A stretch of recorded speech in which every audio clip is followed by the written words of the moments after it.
It's a week to go back in time. Back to the Alien franchise, back to the Wimpy Kid Diaries. Both have their charms, but you'll probably find these sequels aren't half as exciting as the originals. In Diary of a Wimpy Kid: The Long Haul, we get a new bunch of actors playing the Heffleys, an understandable switch considering the desire of kid actors to grow and, well, age. But the new bunch isn't exactly an improvement.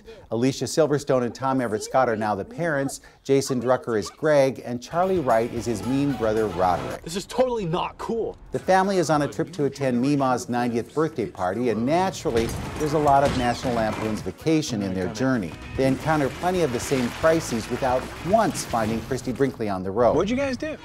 I need to file a missing persons. This time out, Greg wants to go to a gaming convention. He upsets the family plans, and, well, you can imagine how successful it turns out before someone blows out the candles. Actually, I'd like to report a double murder.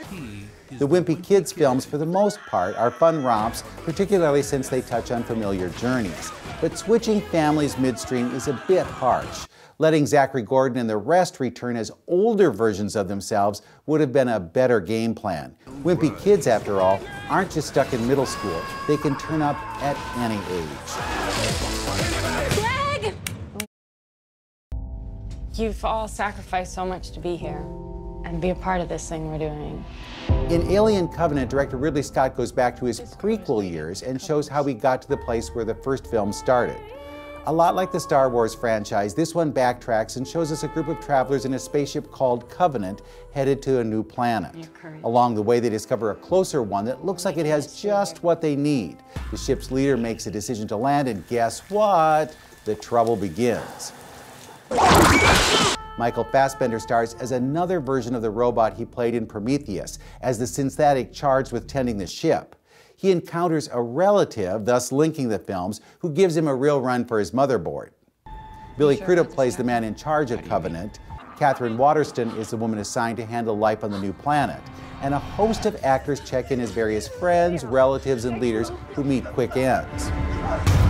Scott doesn't skimp on story or surprises, but you've got to pay attention if you really want to connect the dots between this movie and the movie that started it all. We're not quite at the docking point, but you will get clues that reward you in different ways. Fassbender is wonderful in two roles, and Danny McBride has just the kind of swagger you want in a guy searching for life. Alien Covenant has potential to be a big summer blockbuster, depending on how moviegoers approach it. Holy! If they're willing to suspend their own sense of reality, it could give Groot, Star-Lord, and those other Guardians a run for the galaxy. With your movies in a minute, I'm Bruce Miller.